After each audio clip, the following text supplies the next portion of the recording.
And we're live. Greetings, friends of the apocalypse.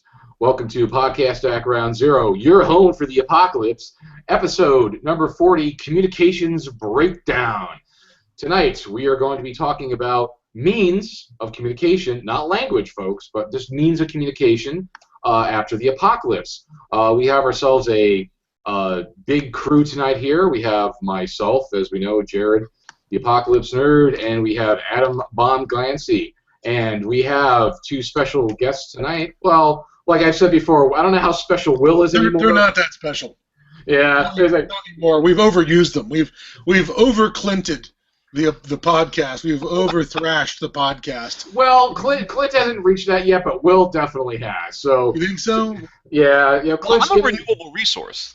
You are. You'll be useful in the apocalypse. So, folks, that is William T. Thrasher joining us this week, as well as Clint Staples. Folks, those are faces you are well familiar with because they're good guys, friends of the apocalypse, and they bring a lot to the table for the conversation.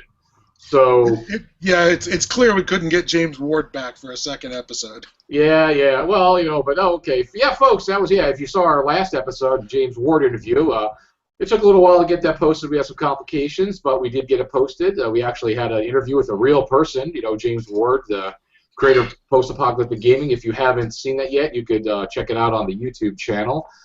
Just a couple things I want to talk about first related to the podcast is, sorry for the delay since the last show, but we had the Move Apocalypse going on, and it took a lot. I was sick, took a lot to get everything up and running. As you can see, my office is now different because it's in a different location. So Are you sure it doesn't? Are you sure you just didn't move the furniture around behind you and pretend? Yeah, I moved the furniture.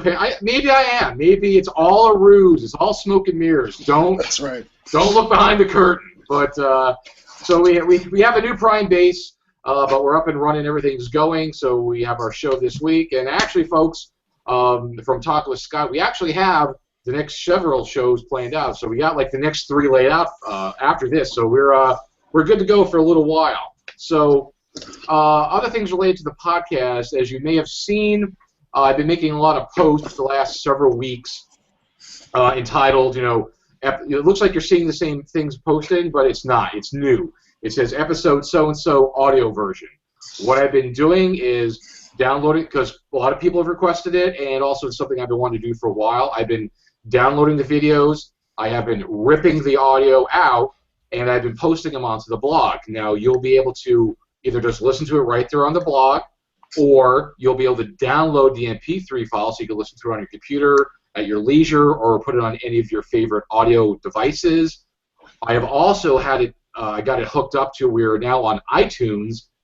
Yay for us. It took me a little while to get it going, but we're on iTunes for those who do use iTunes. So our Apple users who follow the show, you can just subscribe to it on iTunes, and you can get it. Was I the only one who couldn't hear you there for a second? I don't know. What didn't you hear? I heard it. Okay, it's okay. It came through garbled right after iTunes for a couple seconds. I just wanted to make sure you didn't lose the information. Well, no, I had marbles in my mouth. So. No, I mean it was all weirdly distorted, like we had a lag. Okay. It's possible there's lags, but like I said, folks, we are on iTunes. So again, our listeners who use iTunes, use Apple products, you could instead of just going to the blog to subscribe to an iTunes, they'll come right to your device.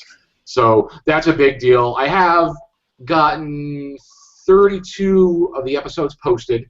I still have another. Well, once I have this one, I'll have another 8 to catch up. So I've got a lot of them done. I'll have the rest of them up the next couple of weeks.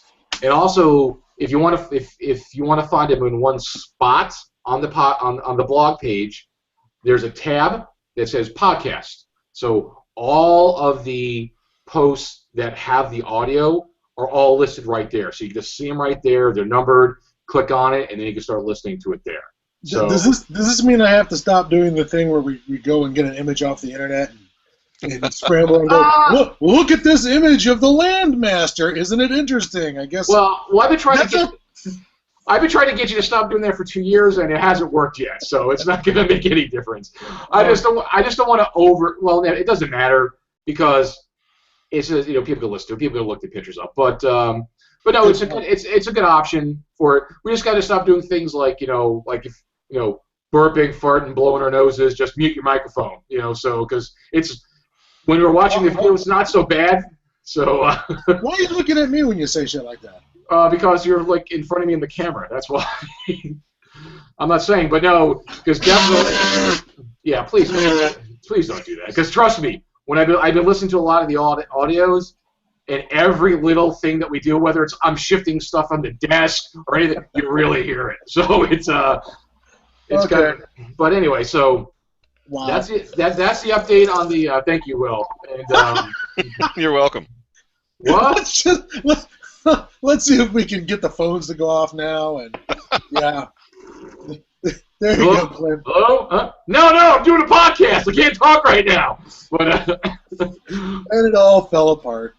But so that's. I just wanted to give everybody up to date on the audio because that was a big deal for me to get that done. So we got the audio on now, which is good.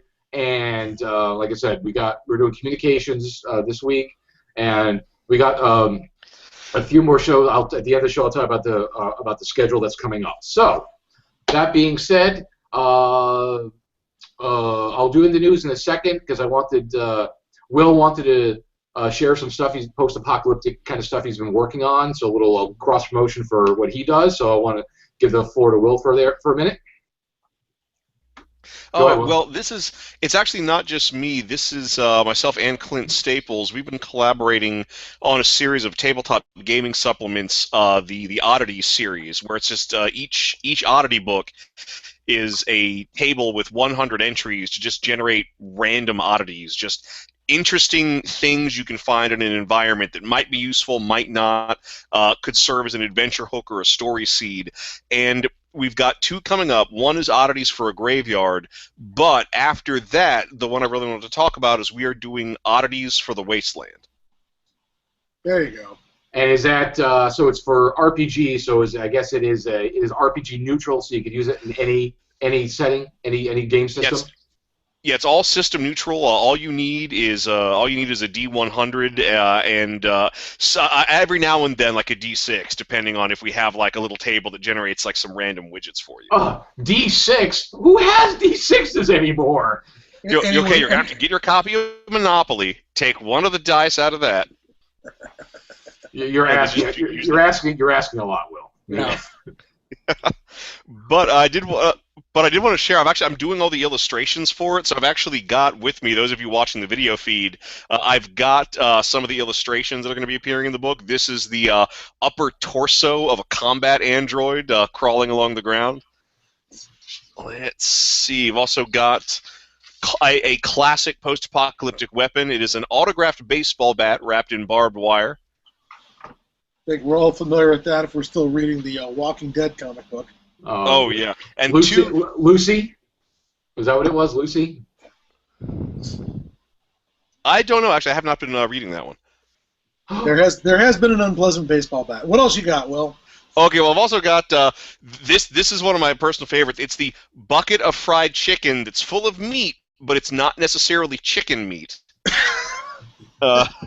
That's very Fallout. I'm going to go ahead that's really quite Fallout of you. Yeah. And then one of the personal favorites, somebody is making sock puppets in the wasteland for a particular purpose, but what that purpose is, you'll have to actually see the table to find out. Oh, nice.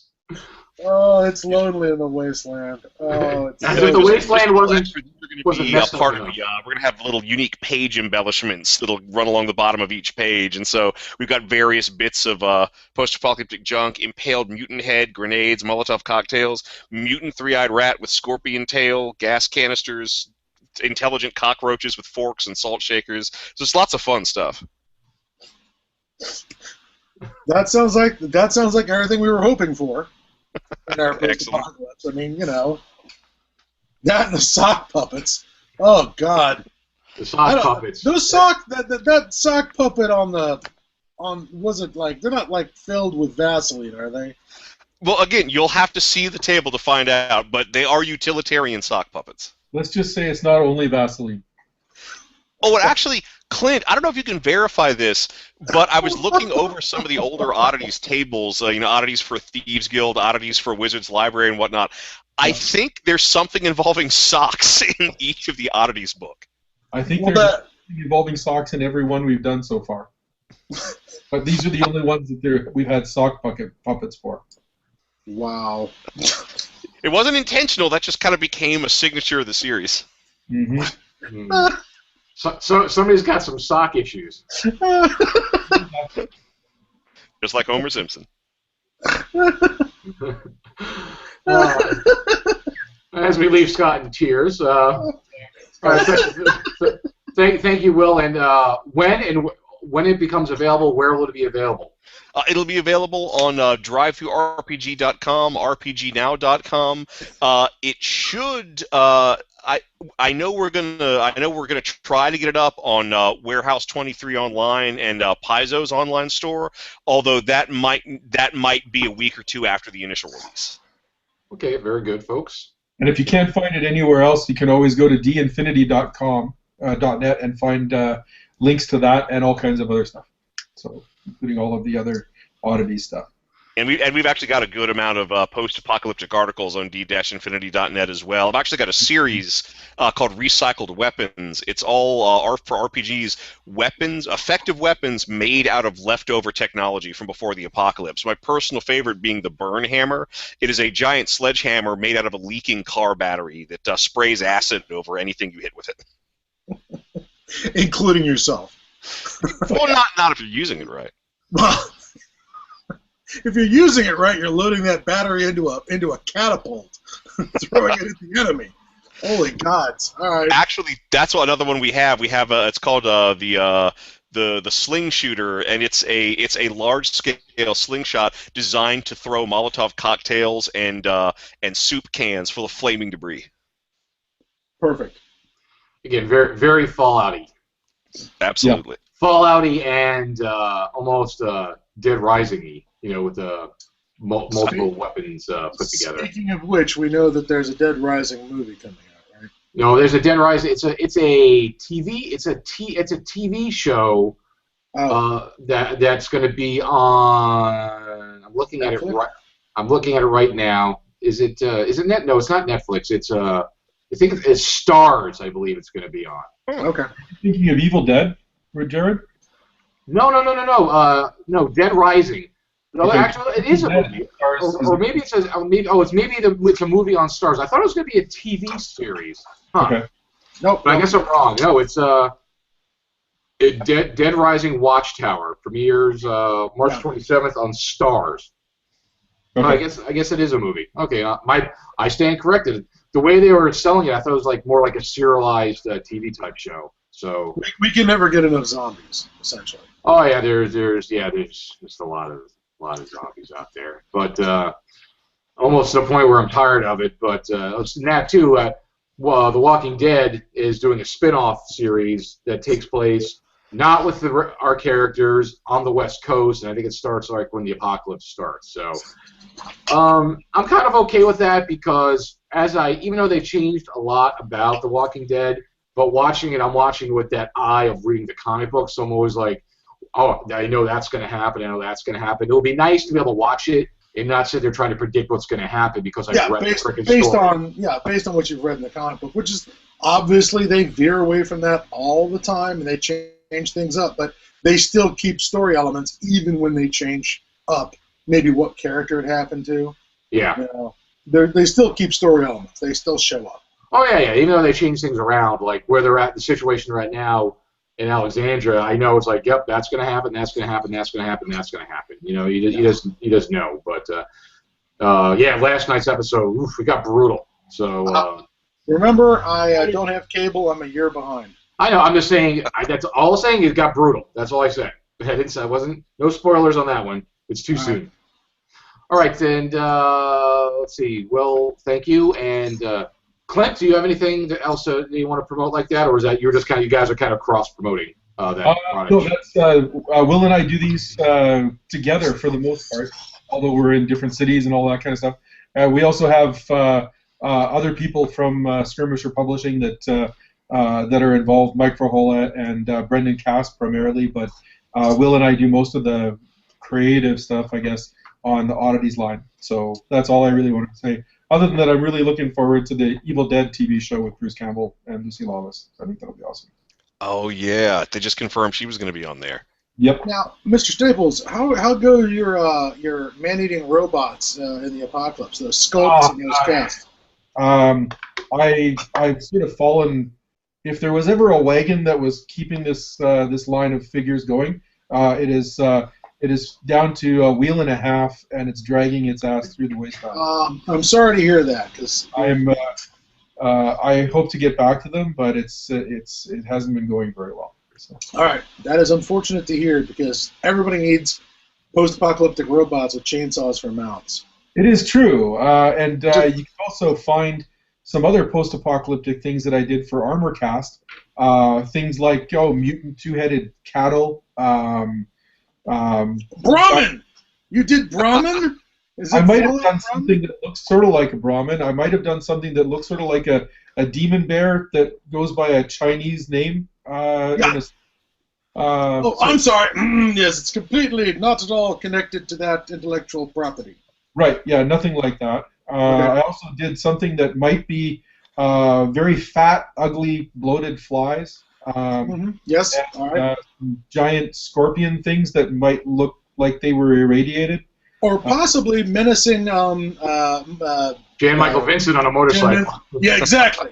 Yes. That one you can sculpt. You can threaten Jan Michael Vincent. That's what I did. Didn't look like rat scorpions at all. So. No. Got it. Or giant albino rat scorpions. No, Right. not at all. Don't even talk about those things. Okay. And I would definitely never be doing any kind of giant horned demon with huge razor claws. No. Never.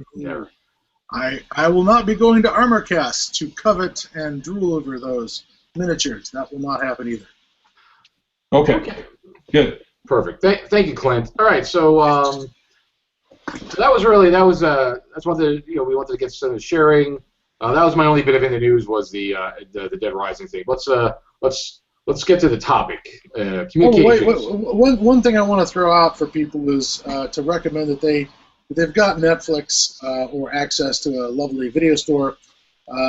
There's a new low-budget sort of post-apocalyptic film out called The Young Ones, and it is clearly taking place during a thirst apocalypse, and it's set in a world where we're losing our access to fresh water, and the economy's going down the toilet. Even though it's a high-tech future, everybody lives dirt poor. They have the family they show homesteading has a mule, one of those diesel-powered walking robots that we've been seeing recently that sort of are designed to carry military equipment over broken terrain like a mechanical mule. They have that, but at the same time, when they go home, they wash their dishes in sand because, there is no water in this world. It's Young Ones is pretty well done. It's good looking. I just started watching it, but I encourage other people to go take a look at it because at some point I would like to broach the possibility of an episode about the thirst apocalypse, and this is a good example of a thirsty future. Oh, the hot apocalypse, yeah. Yeah, exactly. We've had cold apocalypse. Now it's time to do the flip side. Yes. Does it mean you're going to talk a lot about solar babies? Yes. We will. No, we're going to do an entire show on solar babies. Nice. Yeah, it'll mostly involve Jared and I stabbing ourselves in the eyes with very sharp implements and screaming. But, it'll look a lot like those video cutscenes from Event Horizon when the crew is eating each other. Yeah. That's what it'll look like. And it's like, because it's a great movie. Oh, my God. Fantastic. Fan-fucking-tastic. All right, thank you, Scott. So, folks, go ahead if you got Netflix or you said a good video store, which is a rarity nowadays. It's that'll be. I think I saw something saying there's only like 150 independent video stores left in North America. I mean, I think we have more frickin' white rhinos than that. Probably. You know what? I saw this picture. I don't remember where the hell I frickin' saw it. it was this picture of an old Blockbuster building, all overgrown and like trees growing out of it, like totally like this, And there was some caption about it's like, we're not sure what this, this building is this of the ancients was, and it was like this. It was this funny little caption about it. Like it was like this post-apocalyptic setting, being the old Blockbuster, which is. No, it just doesn't make any sense. Why would they go to another building to get giant, discs? It makes no sense. It's funny. If you really want to treat, watch the episode of Regular Show where the format wars actually becomes a real shooting war. Oh, nice. We'll get more hate mail if we do another edition war or format war. Well, as I always say, fuck them, I don't care. But all right, folks. So let's move on to the topic of communications in the apocalypse. Now, me and Scott were talking about it a little bit, like over the weekend about communications. Like, how are you going to communicate? Why are you going to communicate?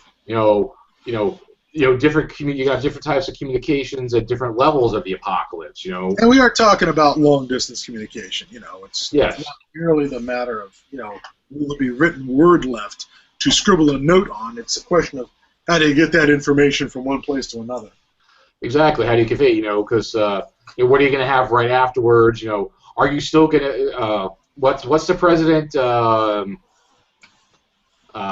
You said I forget. Fallout. President Johnson. Was it Johnson? Well, there's Dick Richardson in Fallout 2 is the first one, but then it's I forgot who the Malcolm McDowell president is, but it's the with the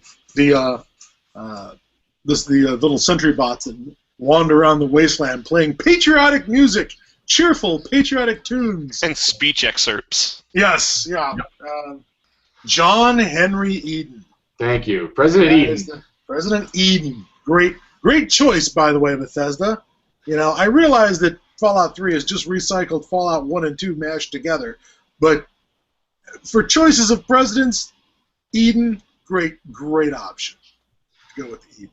Yeah, because that's one thing you might have is in the apocalypse is the continuity of government. Is there still depending on your apocalypse, is there going to be a continuity of government? Is there still going to be structure? Is there going to be organized government? And if so, how are they going to get their messages through? Are they going to be broadcasting over what's left from the emergency broadcast systems? Are they going to be going by radio transmissions? So all the ham operators that are around are now actually useful because they can receive the messages. Is it going to be over regular broadcast AM/FM radio? Well, the first thing that jumps out at me on that is we might need to address the change in technology. Because once upon a time, all of our TVs were just this thing that if it got juice, it would get a signal. You got right? Jews? Yes. Members of the Hebrew faith. As long as you squished them, in a press, like a wine press, you could get that yummy Jew oil and then rub it on the TV and it would work. I would just like to say for a moment that the people on the show do not necessarily speak for me. And also the listeners know that yes, I am the official Jew of the show. So there you go. So therefore, we can make all of the horrible anti-Semitic marks that we want. I was hoping I could just say juice, like electricity. Yes. Like as long as you plugged in your TV in, or you had you've got like. As my wife refers to him, Charlton Heston's dad, which it's not in Soylent Green, on his bicycle every day, charging the batteries. Charging the batteries in their horrible little apartment. As long as you've got Chuck Heston's dad on a bike to provide electricity, you can make your TV set work. But now, with all of our 8 million channels we all want, it's cable, and I just have my doubts about the cable network staying up during the the apocalypse. It's going to go right back to... But there still is broadcast TV. It's just yes. Instead of being instead of I'm probably saying it wrong. It's digital now, as opposed to, I guess, the previous, I don't know, analog radio signals. So if you had an old TV, you needed an adapter to get the new digital signals, and the newer TVs are supposed to have digital antennas to receive digital broadcasts. And that's one of the kind of pitfalls about using like a modern TV in the apocalypse, because even assuming you have the power to make it run, you need a lot more technological infrastructure to make modern high definition digital television work than what you would need to make the old-fashioned analog televisions work. You just needed the analog televisions. You just needed a working camera and a working transmitter. You didn't need a whole bunch of other gadgets and renderers and digital things in between the two. And in fact, let's also not forget, if you rigged your old TVs just right, you could not only receive radio signals as well. So you have one box that could feasibly pick up two different kinds of signals that maybe you want to hear as things start to break down. Yeah. I would also point, I mean, it seems to me that, in a lot of post-apocalyptic fiction, if we do have a continuity of government, if we do have, the Enclave or Valhalla Sector or whoever's our creepy continuity of government, or Radio Free America, radio seems to be the thing that fiction writers love in the apocalypse. They like we got the whole radio all over Fallout. I think that was probably because nobody wanted to animate images on the TV sets in Fallout, so they just went with a nice voiceover. But they love the radio signals in Fallout. We've got one of my favorite comments in that terrible Battle Truck or Warlords of the 21st Century, one of the characters says that he's been picking up a radio mecca on his shortwave, But this idea that radio seems like the way that the message is going to get out, not the least of which because it's got a longer range, doesn't it, than television signal? Well, but also it's easier to get that going than it would be for video signals. You need less equipment, for sure. Because basically, look at ham operator setups. Because my friend's dad used to do that back in the '80s. He just had the receiver transmitter, and he just had a big antenna attached to the side of the house, and he had power, and that was it. That's all you needed to transmit signal. Now again, how far you transmitted depended on the size of your antenna, of course. And whether the signal being blocked, but shortwave, you're bouncing it off what? Shortwave, you're bouncing it off the atmosphere. You're bouncing it off the ionosphere. Yeah. So radio always seems to be the sort of the last gasp of civilization, or the first thing to come back. Not the least of which because so much of radio is solid state, and there's one in every car on the planet. There's always materials to salvage. Well, it's not so solid state anymore. Everything's all electronics and digital. Like I had said in a earlier show about transportation, that we're talking about getting cars running again. Is the older you see all the older cars, besides, as Clint had pointed out, being sexy. The old muscle cars and stuff. It's easier to get them running because it's not all it's more solid state, just some wiring, not all these digital electronics, which if those fail, everything fails because they're a lot more sensitive. So maybe your older, ham radio sets, or even simpler things like CB radios, for transmitting shorter distances. There's even there's hand CB radios. I think there's also handheld shortwaves too, but not maybe necessarily for transmitting, but receiving. Yeah, it's a lot easier to walk around with a transistor radio than it is with a 26-inch TV set. And no screen to bust either. Right. Yeah.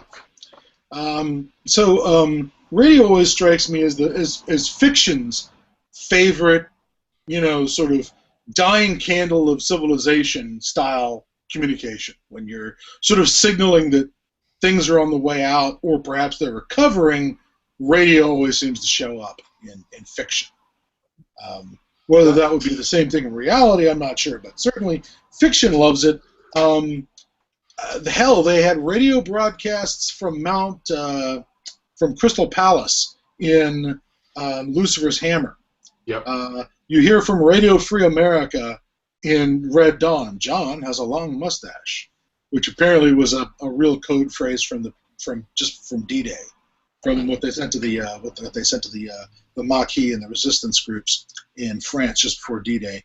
But they always seem to like radio, and I have to admit there's a lot of cool things about radio, fiction-wise, in the Apocalypse, because for one thing, it's this disembodied voice, right?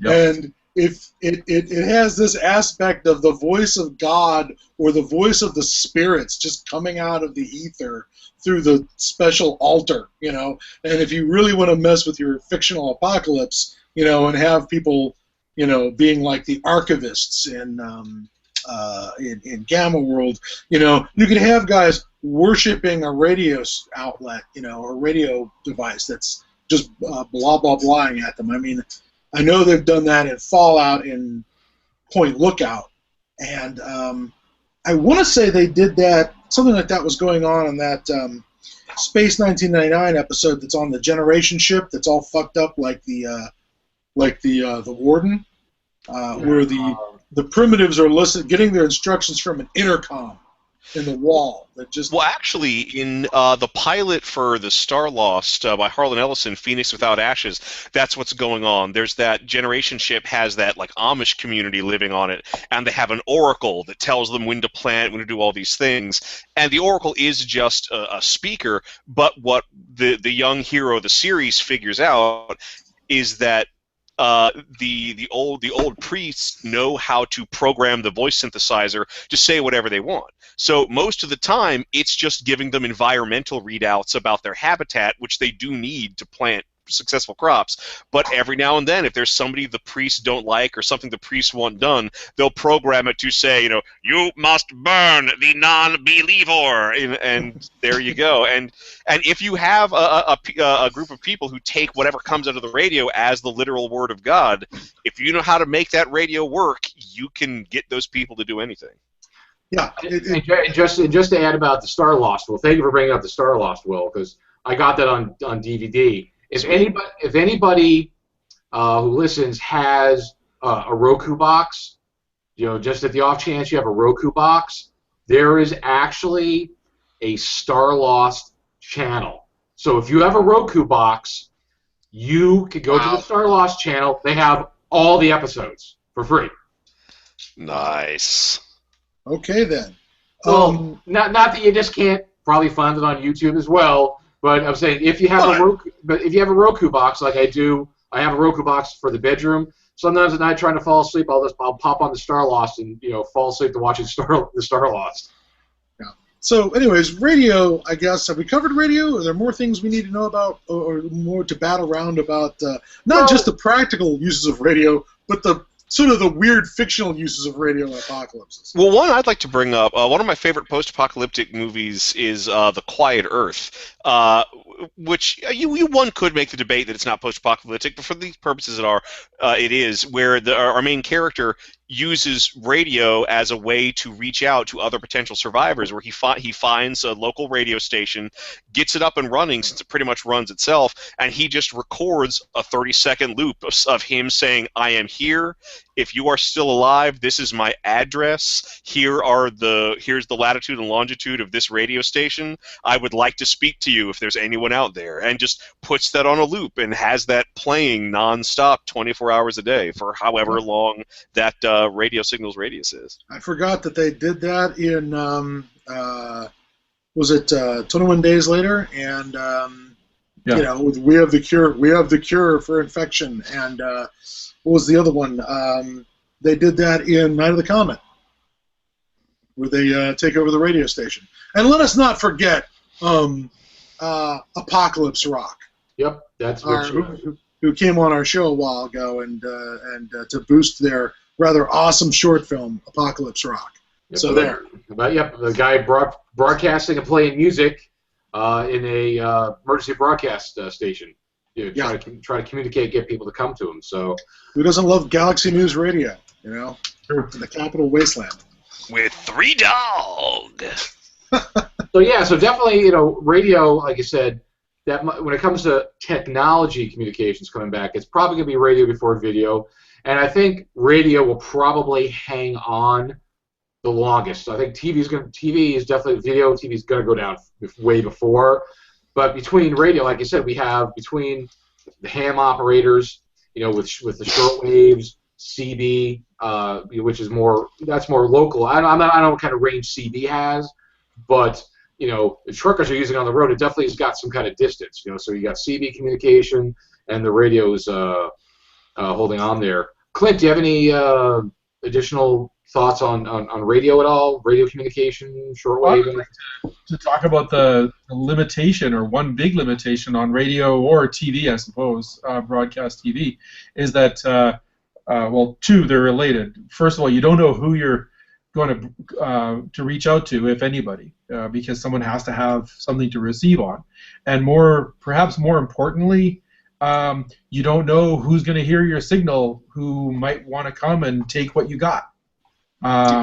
You're just sending your message out there. You live at such and such. The radio station is at these coordinates, right? And then the cannibals with chainsaws show up 2 weeks later, because they figure if you've got a radio station together, you must have stuff that we want. Clint makes a very, very good point. Well, it is also one-way communication. So when it's coming from the authorities, there's no back and forth. There's just, here is the voice of authority.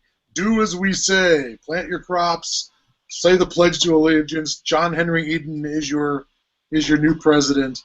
And it's all very one-way, talking down to you from the mountain when you're on receive. That works great if you've got a whole bunch of security bots and a secure compound, right, and a whole bunch of zealots to do what you tell them. But if you're like 2 people and a couple of kids, or a band of beleaguered survivors, do you really want to tell everybody where the hell you are?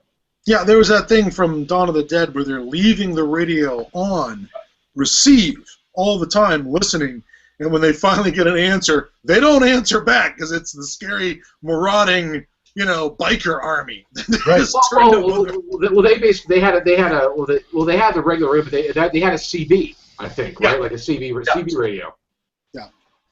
Exactly. Well, because that's the thing. Yeah, you're going to have, like you said, the continuity of government voice of plant your crops. That you just need a simple receiver for. But I think that the main communication, you don't necessarily need a radio station, but just simple ham operation CB. Because again, but also the other thing too is like it's power. You have to have the power. Are you going to run your generators to power your ham radio set? Are you going to run the power? Are you going to bike that extra day just to charge the battery so you can talk on your CB, your walkie-talkies or things like that? You're burning power just to receive, right? Yeah. So it's a huge tax on your resources. You're spending calories to get that in, unless you have a huge stockpile of freaking batteries and gasoline or something, But unlikely. This is the apocalypse, after all. We're hoping for some shortages. It'll build character. Hold on just a second. No, go ahead. I have to step away from the machine for a second. Yeah. Yes. Everybody, let's stop everything because Scott said so. No, but no. I think you said radio will be the first, like you said, first back, longest to stay. But after that, what's going to happen? Okay, after the batteries die, after the radios break, after the towers fall down, how are we going to start communicating? Because again, I'm going to throw out one last thing. Okay, hold on. One last thing about radio. Okay, but like I said, after the radio, because eventually I said the towers will fall, the batteries will die, the gas will run out for the generators. The continuity government's not there anymore. So we're thinking as we go long term, people are still going to want to need to communicate. So Scott's going to come back and make a point, one more about radio, but after that we got to think, how are we going to communicate after all that fails?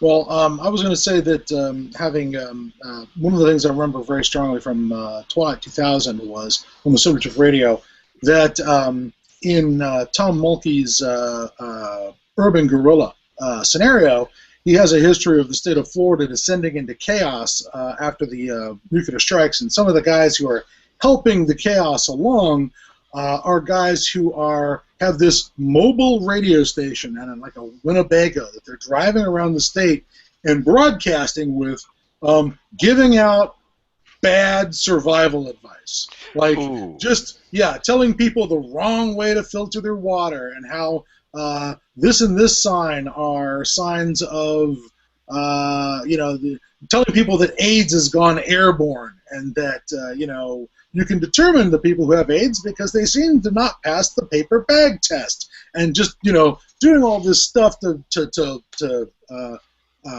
cause more chaos in the state and set people fighting amongst each other more, so that when they show up with their creepy survivalist authoritarian rescue plan, everyone will be saying, "Oh, thank goodness you came along and rescued us from those anarchists who were broadcasting all the wrong information."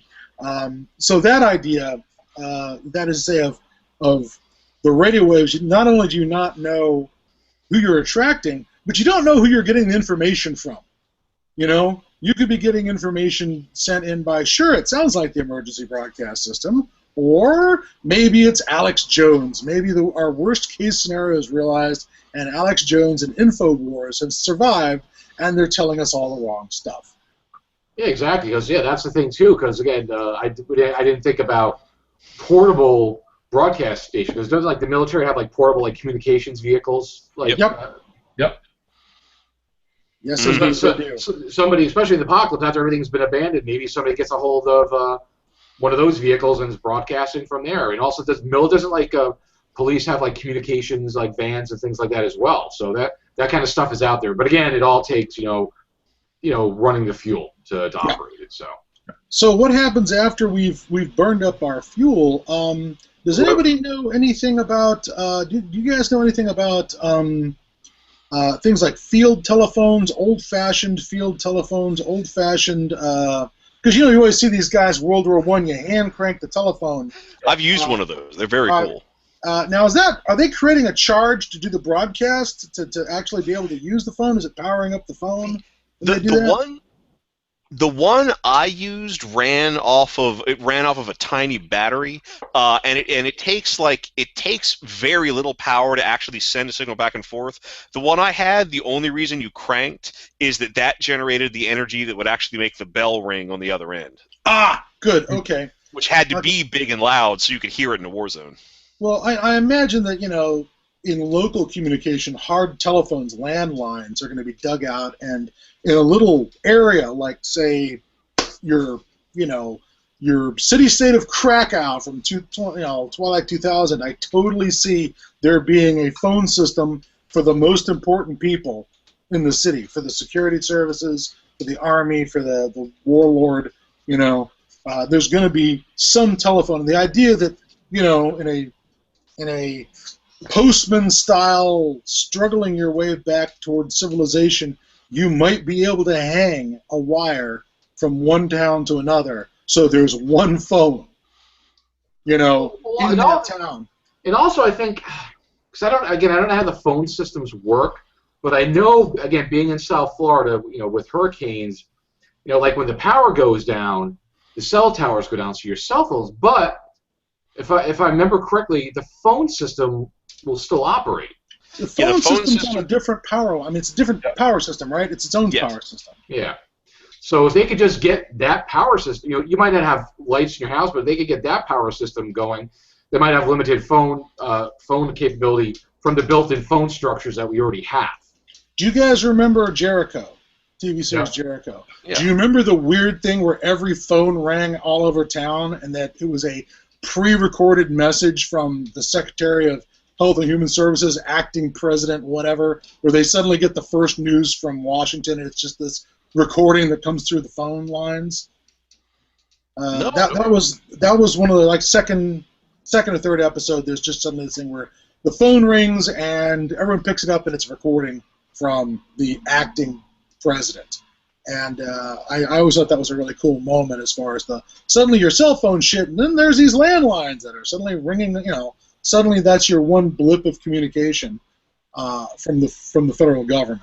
Yeah, because even though if people don't have I haven't had a landline in like 10 plus years, you know.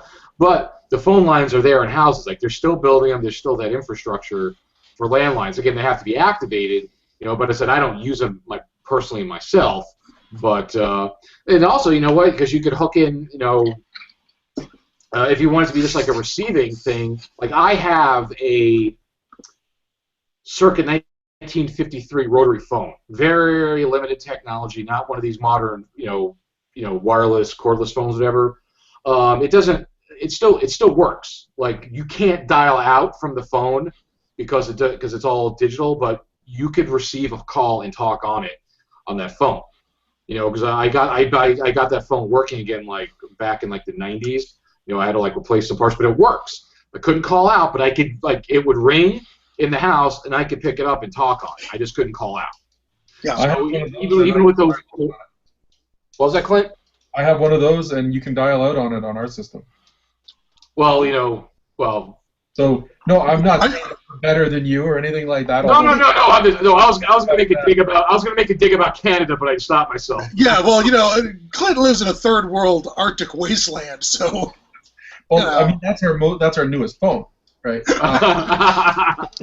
Well, yeah, but I have a 1950 circa, you know, the big Bakelite phones like that.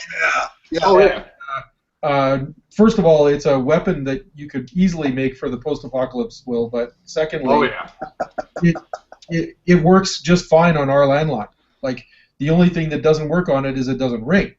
But you can dial out on it. You can receive calls on it. So I don't know whether that's significant, but it sounds like different phone services or systems might have different levels of service for that kind of thing. That's sort of the whole thing in the apocalypse, is that we find as our technological civilization gets thrown back on its heels, and that seems to be the basis of most post-apocalyptic stuff, is that we lose our technological civilization. We have to go and resurrect the older technologies, and as things fall apart, we find ourselves relying on older and older technology. And at first it's radio, and then maybe we have a few landline phones left that connect towns, like one phone per town, you know, or something. Just so you can call out for emergency services or help, or you know. And that's the assumption that we've got to the level where we're that organized as well. Yeah. You know. I'm anticipating slow apocalypses where we ecologically wreck ourselves, wreck our economy, and, you know, spiral down until, you know, one thing after another fails. It's a much. I always sort of imagine a much slower apocalypse than a big old nuclear flash. Although, speaking of, though, low-tech ways to keep, you know, outposts of civilization communicating with each other, you know, after the apocalypse, that would be the perfect time to bring back the Pony Express. Yep. Pony Express. You know, you get people in the community who have access to horses, who know how to ride them, and you can have them making trips between outposts, delivering key messages to the people who need them. I didn't want to go that postman route, but, you know, it's that's kind of, you know, where it kind of would be too. It's this guy traveling around getting messages, you know. And it doesn't necessarily have to be it could be a motorcycle.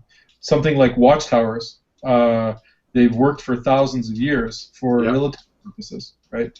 So just it doesn't have to be a huge bonfire. It can be mirrors with torches to reflect them and stuff to reflect the firelight and that kind of stuff, and you can then you can use those to flash codes over miles at a time.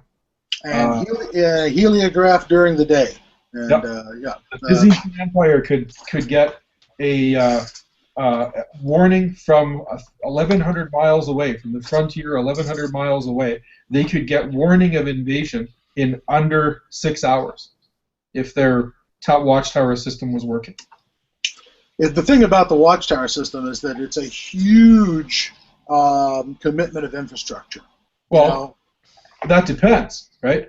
It's a huge commitment of infrastructure if you've got a huge territory to cover, right? If you're living in the ruins of a city anyway, all you need is tall buildings within a couple of square miles of each other.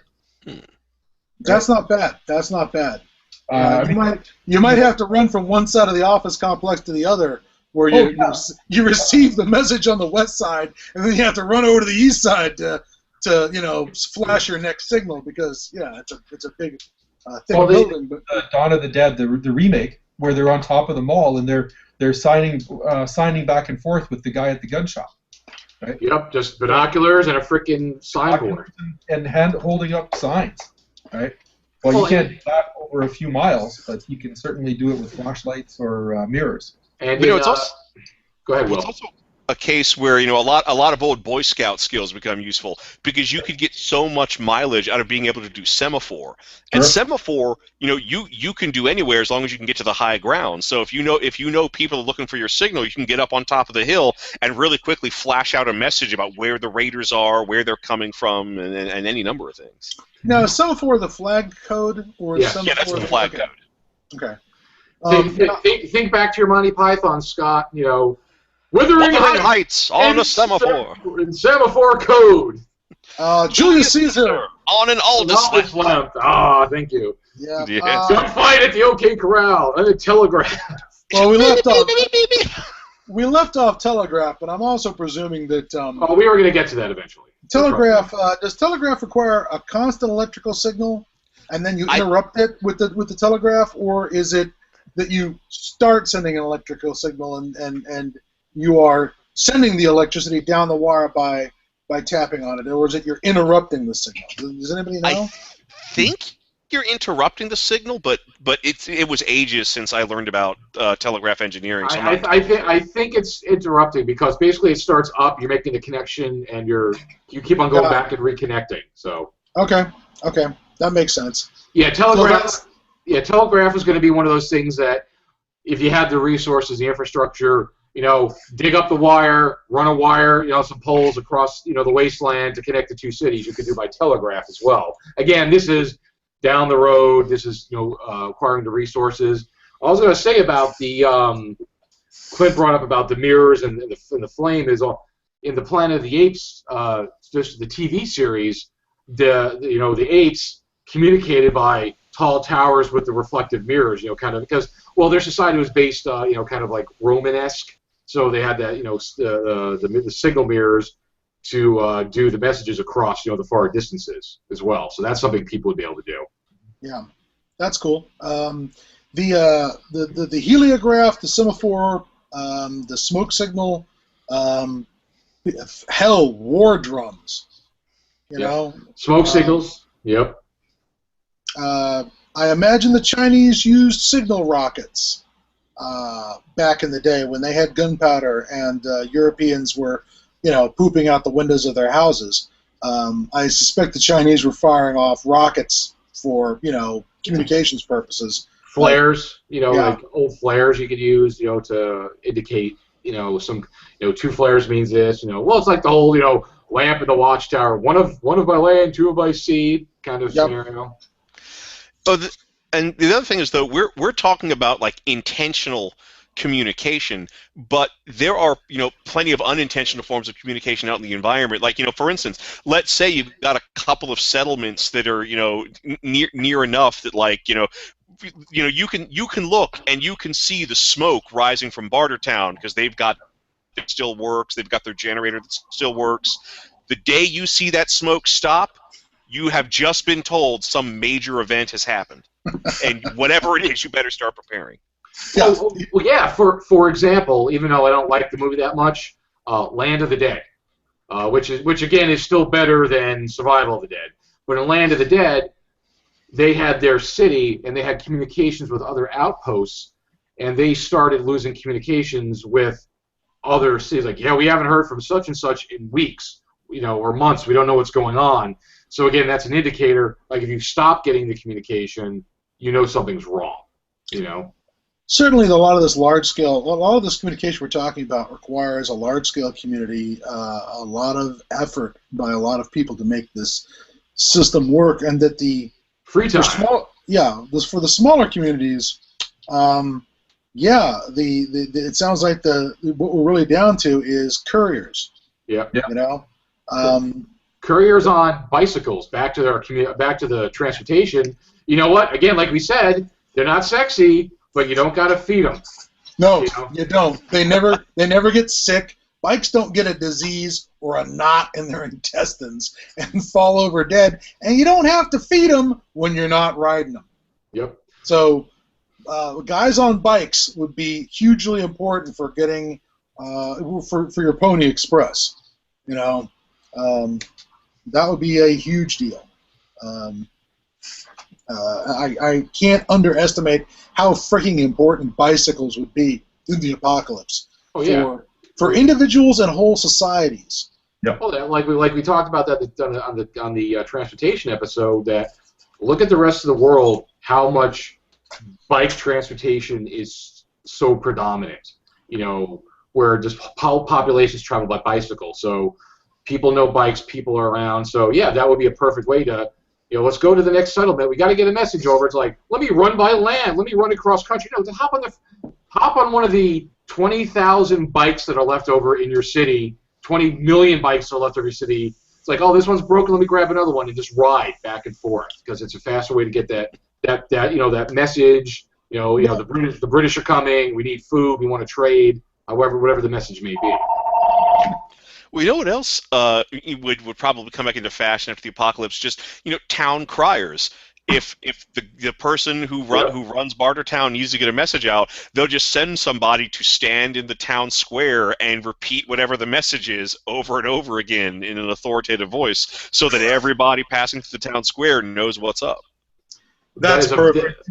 That's a very like that, right? What was that? And that's like a very specific kind of communication. But once you get back to the idea of the town square and people standing up in there delivering messages, you know, this also means we can bring back mad prophets who stand in the town square and tell you what you know God has been telling them. Yes, now that they no longer have television stations, they can go down to the town square and put on their dog and pony show there. That'll be great. No, that was a very good point, Will, that I didn't even think about. Because again, I was thinking more long distance communication, not just your local conveying the messages, but mass communication. Mass communication, because you know what? It doesn't take much resources to get some slob to go stand in the town square to give a message, as opposed to, well, let's print paper and post messages. No, you just tell the guy what you want to say, and he tells it, instead of posting messages on precious paper that you can't make anymore. So suddenly I have this image of people repainting the billboards on the side of the road with, you know what? Stay out. Trespassers will be eaten. Roadway mind. Yeah, roadway mind. Mimed? Well, as in with an M? Mimed as in those guys who trapped in a box? They could be one of the gangs, though. Or all are welcome at Terminus. Oh, fuck! Oh, Clint wins the internet. Perfect example of the communications you don't want to get. Yeah. Well, and how do you tell? That's one of the huge deals in that show, right? Yep, you don't know. Every communication is suspect, right? Every contact is suspect. So we're talking about all these means of communication for keeping open contact with people that might be miles or tens of miles away, right? And whereas we're worried about we should be worried about every single one of them, maybe. Now that's a good point, because all this kind of communication we're talking about, Morse code, a message delivered on paper, a radio broadcast, it removes all of the human-animal cues that we have when we communicate for whether we're going to determine whether or not the guy we're talking to needs to be stabbed between the ribs immediately, or whether you can actually trust him to do the deal and trade you the grain for the motor oil or whatever you're doing. All those cues are removed, and all you just have is a symbology. You have a very authoritarian, nice-sounding voice, but you don't know who it's attached to. He could have, he could be wearing this, the skin of the last guy he talked to, But you don't know because it's just a voice. Same thing with, the welcome to Terminus. All are welcome at Terminus. That's another one where it's just like there's no cues attached. Yeah, because and also these things, right? You do them. You arrange things secondhand. You either drink the Kool-Aid and decide you're going to go to Terminus and see what's there, or you decide not to. But no matter what, if you contact them by radio or you go see them, you don't find out what's really going on until it's possibly way too late to do anything about it. Yeah. Right? Also, They the had to go to communications. The find out. communications. What I'm was sorry. that? What was that, Clint? I said you have to. They had to go to Terminus to find out what was at Terminus, right? They couldn't check the internet or do any of the other, proofs that an intelligent person would try and do, because all those other methods of communication are gone. Yeah, you can't ask around because nobody's come back. Right. You know. So and that's the other thing about these secondhand communications. You can't arrange anything safely, because what it comes down to eventually is we'll meet you somewhere, or you come here, or we'll go there, right? Where anybody could be waiting for you with any agenda. And so there's a level of paranoia or a level of trust or whatever that is required to make something move forward. I just was going to say on that trust and paranoia, everybody reacted to, all are welcome in Terminus based on their own initial prejudices. I want to point that out in the series, that for the people who are hopeful, let's go to Terminus, and for the shitty, horrible bandits, they're like, fuck, man, don't go there. We're not going to be welcome there. Then, they were going to survive. They weren't going to get, the horrible gang of murdering rapists was going to be fine because they were from this. They didn't trust people, and they didn't even presume it was a trap. They just thought our kind's never welcome anywhere. They're not going to let us have as much fun as we have on our own anyway. Yeah, so we're not going. So yeah, the idea of these sort of a road sign or messages left for people. A lot of these are, they're open to the interpretation of the viewer. I'm trying to remember. As is radio. Yeah, I certainly remember that thing from the movie or the TV series of The Stand, where they have the crucified junkie on the way to Las Vegas. Oh. You remember wearing the crown of needles, and like no junkies allowed or something on it. And there's a couple other things, and there was another bit from The Survivors where a group of guys building a drug lab to manufacture painkillers so that people could do surgeries, So they were actually manufacturing useful drugs, but they also had opiates that they're making. Had left a bunch of fake dead bodies around, impaled on stakes and things around their place to frighten off people, and that's a form of communication. The warning sign, the keep out sign, becomes a kind of the heads on the heads on the stakes and the bones, the warning. You said warning signs, and and like you said before, Clint made a very good point. With this large-scale communication we've been talking about, there is such a level of trust that has to be there for that to that really to work. Because who do you trust? Who do you don't trust? Because, like I said, false information. Your bicycle Pony Express, people could be interrupted. Capturing them, getting the messages they're not getting through, and also you want to do things like maybe people aren't transmitting, but they're listening. The bad guys are on the outside. Just have a radio. They're listening to what you're saying so they can gather intelligence so they can come and take your shit. Yeah. If you're broadcasting in the clear, yes, absolutely.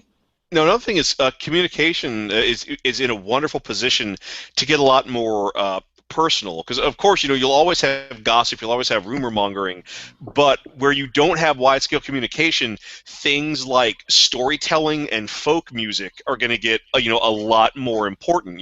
You're never going to get a news report about what happened to the mutant warlord who was trying to conquer Seattle, but a few weeks after that battle, a guy with a still working guitar is going to show up, and he's going to sing you a song about what happened at that battle, because even if he wasn't there, he pieced it together. with 3 strings on the guitar, and he's still going to make that shit work. He's going to sing about the battle for Seattle against the mutant lord. That's right. Yeah, well, that's what you know what? That's another thing about ancient communications. Songs are a distilled rhythmic way of having communications, and because it's a song and it's got meter and it rhymes, it's designed so that you will keep all the information in the song. That you won't leave anything out because it'll screw up the meter. It'll screw up the rhyme scheme, right? And yeah, it's a way for people to associate. Yeah, you're right. So they could remember. Yeah, because people could make up songs about again information. Maybe they start writing songs about survival skills, and you teach the next generation of children how to start the fire, how to grind the corn, how to do whatever through song, and so they could remember. Oh yeah, da da da da da da. That's a very good point about music. As a forms of communication. Well, thank you.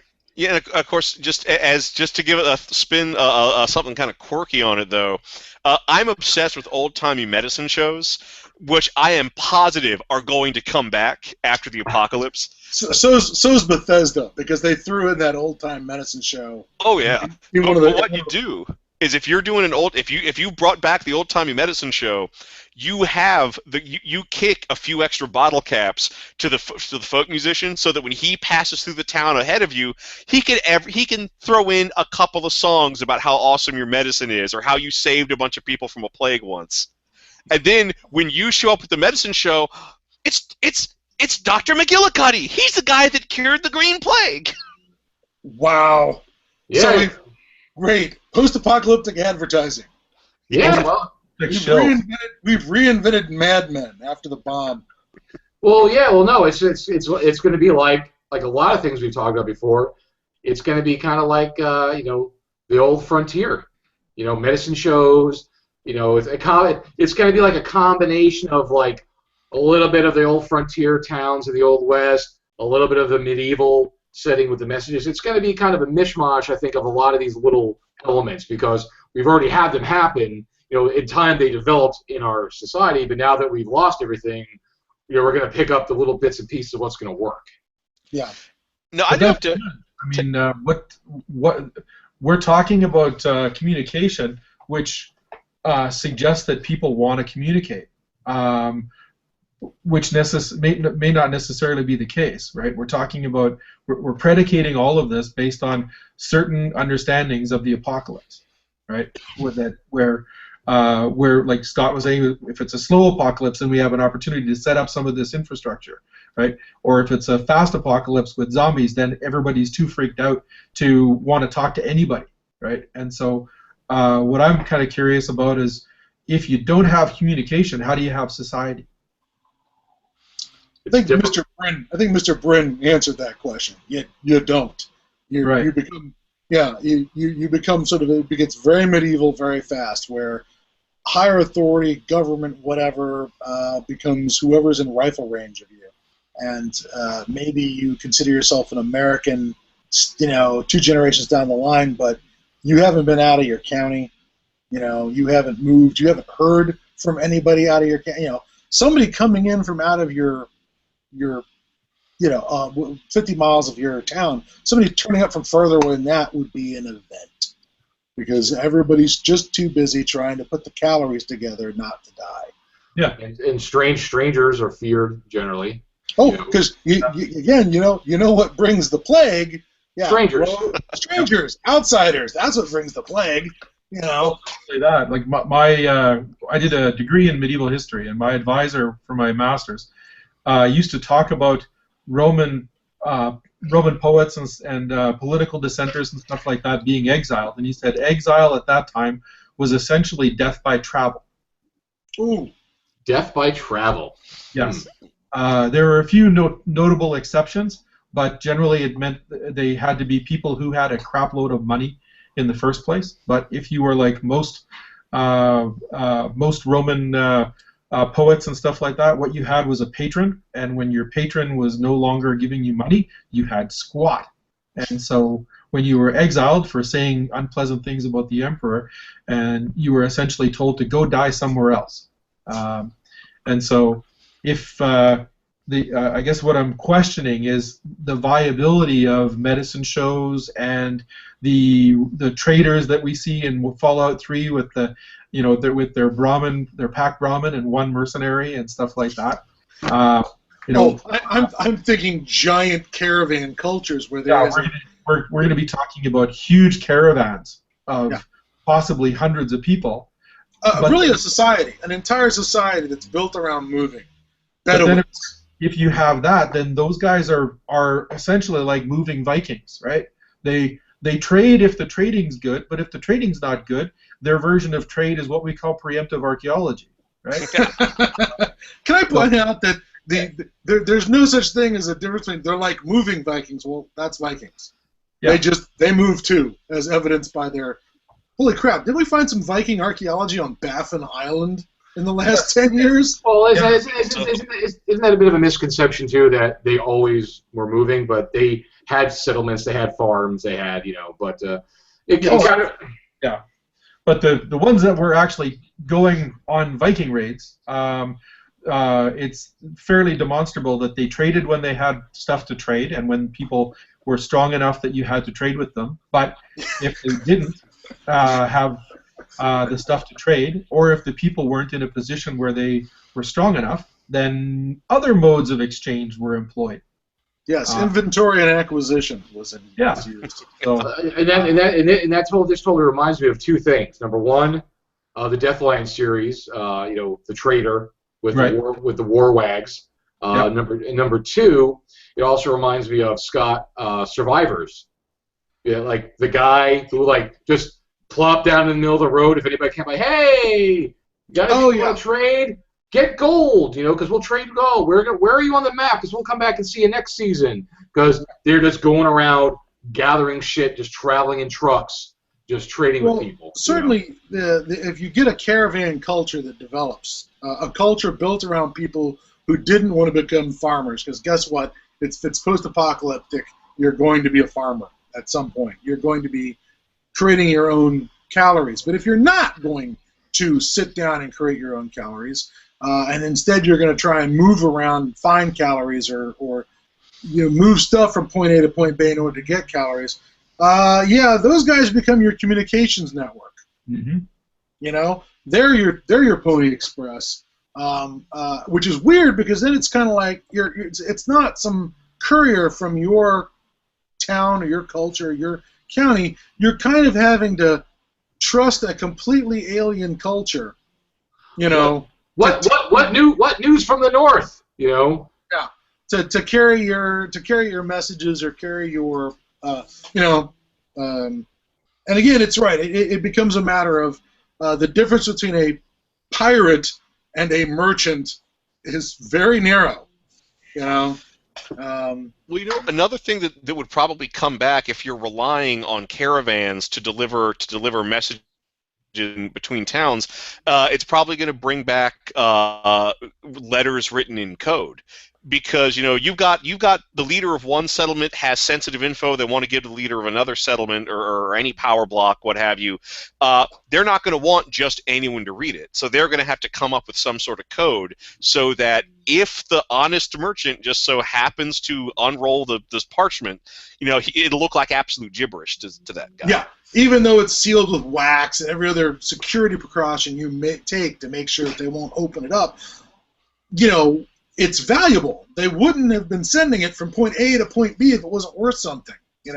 This message. And so yes, I love the idea that coded messages, which were a staple of the literate classes of the Middle Ages, absolutely a staple of the literate classes. Anything worth writing down that was valuable had to be encoded. Ciphers were just a matter of daily life. So educated classes. So soon after communication reestablishment becomes espionage, comes back again real quick. Yes. Yep.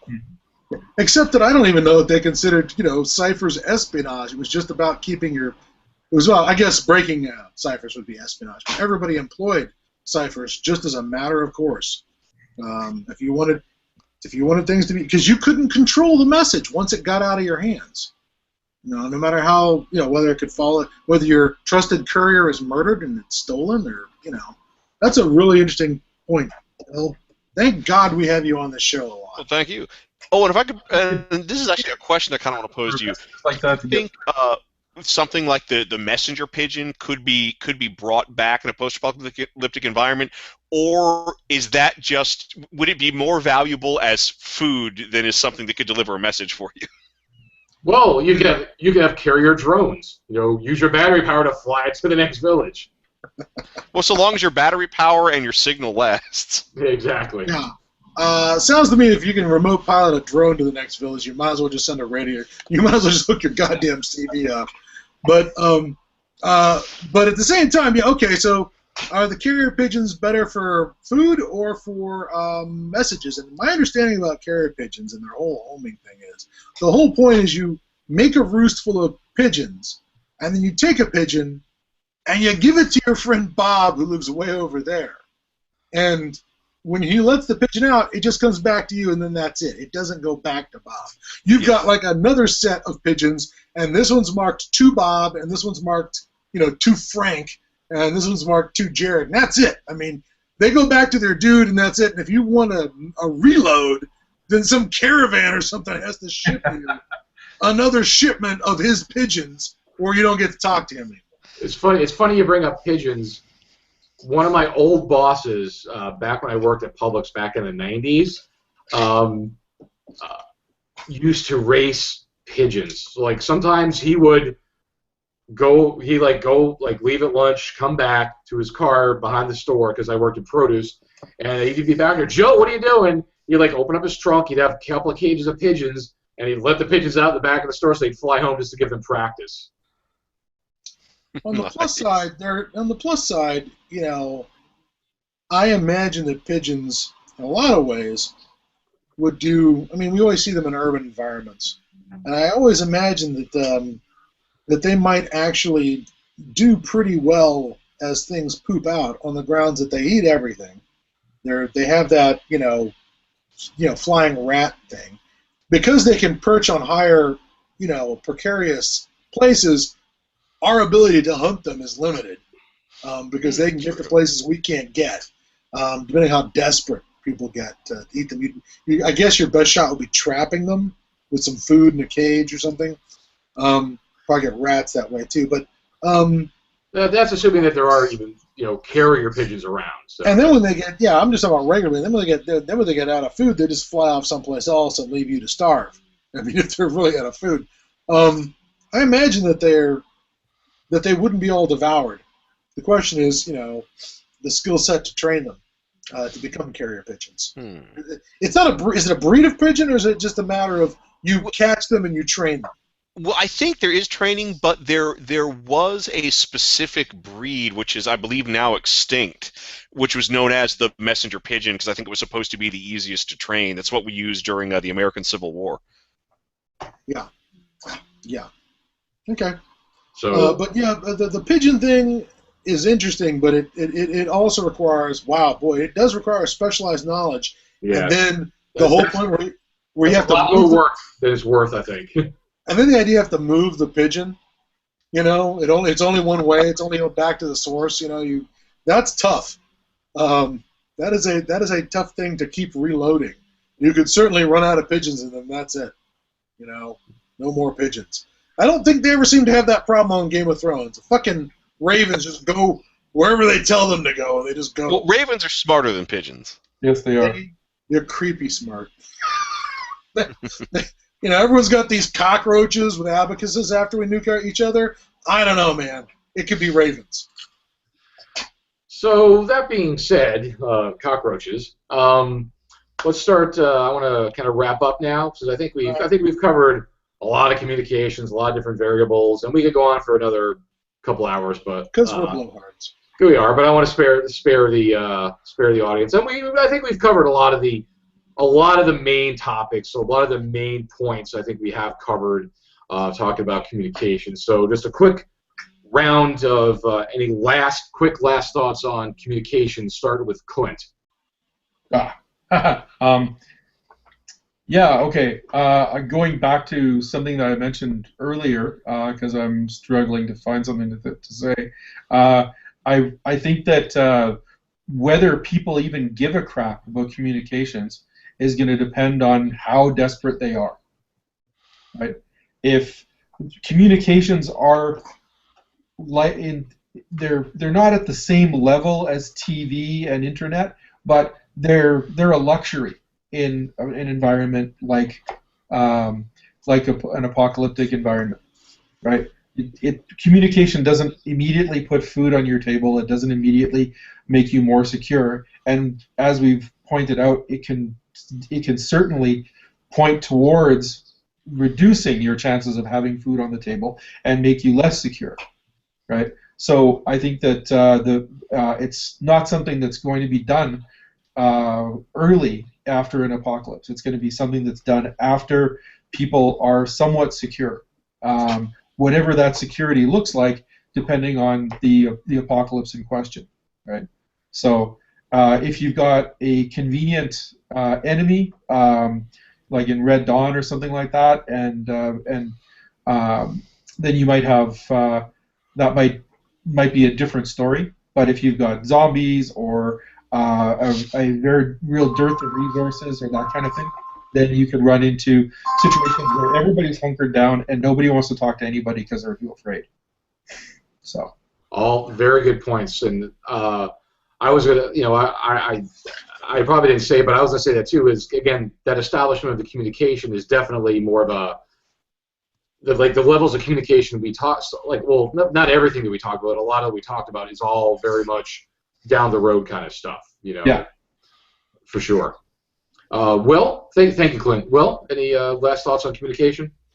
Just something that's probably going to resurface very quickly is going to be very, very specialized forms of slang that might as well be a coded language. And I'm kind of talking like, beyond like, just like the normal street slang you get, and beyond the different like settlements eventually sort of developing their own little linguistic twists. But we will probably see a post-apocalyptic version of Polari, a very specialized language used almost exclusively by your traveling merchants, your traveling bards, people who spend a lot of time on the road and need to be able to communicate with each other, but not necessarily have the rubes know what they're talking about. Whether they're being malicious and trying to communicate, hey, this guy's easy to fool, see if you can swindle some fresh drinking water out of him, or just the ability to say, don't stay too long in this city, they will eat people here. But you don't want the other cannibals to know that you're getting that message out. What was the So it's like a thieves, kind of like a thieves' cant almost. what was the hobo? Yeah. What was the hobo lingo from the 30s? The hobo signal system.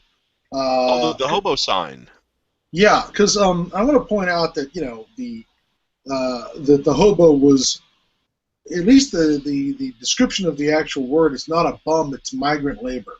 It's and so it was not quite as disreputable as a tramp or a bum. But because they were migrant labor, they could only show up, do a job, and then the community wouldn't want to have them around to support them any longer than that, and you move on to the next bit of work. So there was a system in place to signal to people whether a town was good for work, bad for work, whether the cops would crack your heads open, whether or not the townspeople would fair deal or try and rip you off. There was a whole signal system in place. Yeah, so it's like you would arrange like by the side of the road, if I remember correctly, you would like arrange sticks and stones or like gouge something really quick in the dirt, and it just looks like scratchings, but a person could look at that and go, oh, this is a good place for a meal, this is a good place for a bed, this is a good place for honest work, this is a good place if you want to get beaten up. Yeah, that's another form of communications we hadn't considered, is the idea that the transient part of the world might want to have ways to secretly mark the more permanent communities as being hostile, friendly, that sort of thing. Or, that sort of thing. Cool. What was the language that you were referring to, Bill?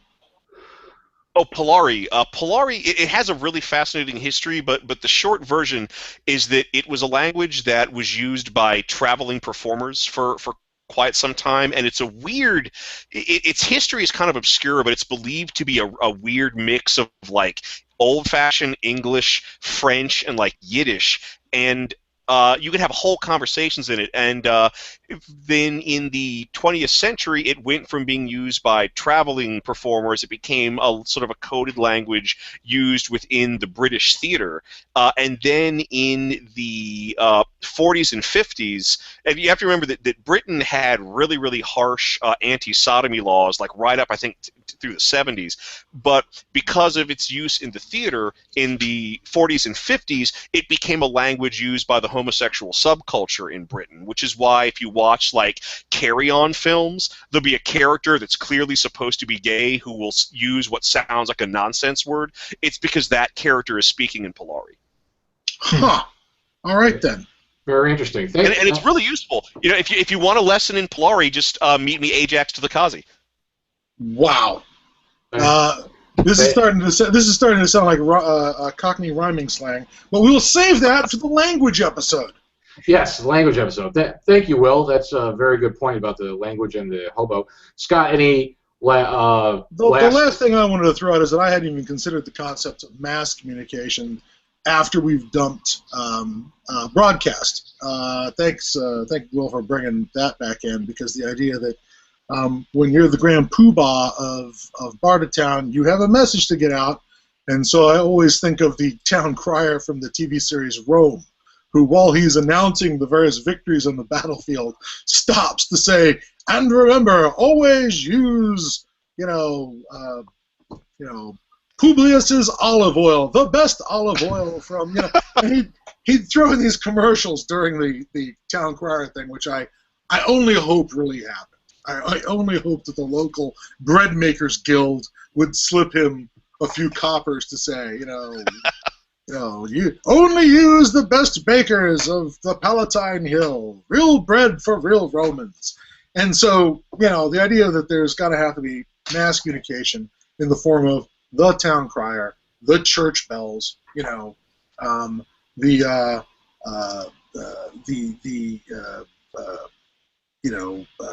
bonfires lit off to make signals for the whole area, and even symbols like warning posts, just to frighten people out of your territory. Maybe you surround you take a message or a lesson out of the Vlad Tepes playbook, and you surround your village with a bunch of impaled skeletons. Not that you necessarily killed and impaled all these people, but maybe, like, anytime somebody dies in the community, they just leave the body on a stake out front to scare everybody off. Because it's like, holy shit, these guys are, no, let's go around this village.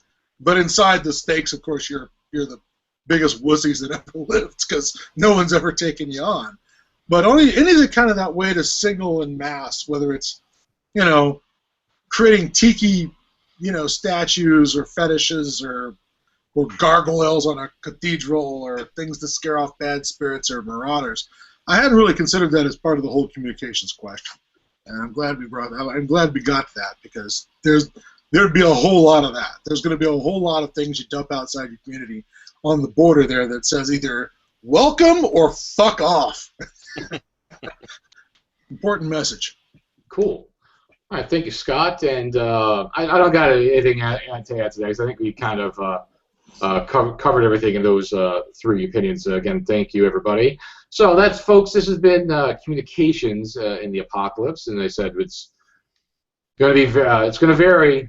Short term, long term. Do you want to communicate? Not want to communicate? Do you have society? Do you not have societies? We covered a lot of good, very interesting points. Will brought up a lot of good points. Clint brought up a lot of good points about that. Do you want to communicate? Not want to communicate? Sending signals to people. So we've covered a lot of really interesting things for you to digest and think about when you're making your survival plans for the apocalypse. Things to consider. So that's going to be it this week, folks. Next show, we're going to be back on track again. I was going to try to do a couple of weeks in a row for shows, but unfortunately I'm going out of town for a couple days next week, so I can't do next week, so it'll have to be 2 weeks from now. The next few shows, we got a couple of shows coming up. Like we mentioned, we're going to do a show on language. We're going to do a show on the hot apocalypse. We're also going to do a show. We're going to do a show. We're going to go back to some movies again. We're going to talk about the Crazies. We're going to talk about the original and the remake. So those are going to be the next few shows we have lined up there. So we got some good topics. Can we throw in any more insane apocalypses? Because I can point out some other insane apocalypses besides the Crazies. Well, we'll talk about it offline. Okay. Yeah, I was just looking just to cover those specific micro-apocalypses, but maybe we could broaden that a little bit. It's all open for discussion. But those are our short-term plans for that. And remember, folks, you can watch the show on the YouTube channel, of course, if you're watching it now. Remember to subscribe to the channel so you can get updates when the new episodes post. Also follow the blog to see if you don't want to watch the video and you just want to listen to our lovely voices.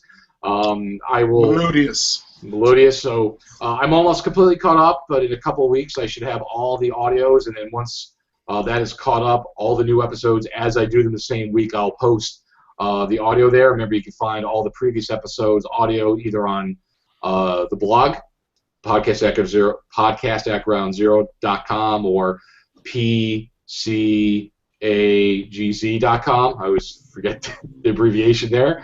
Or again, if you're an iTunes subscriber, you could just subscribe to it on iTunes. So that's going to be it for us this week in the Wasteland, folks. And thank you, Will. Thank you, Scott. Thank you, Clint. Thank you, everybody, for watching the show. This is Jared Wallace and the crew saying thank you and good night.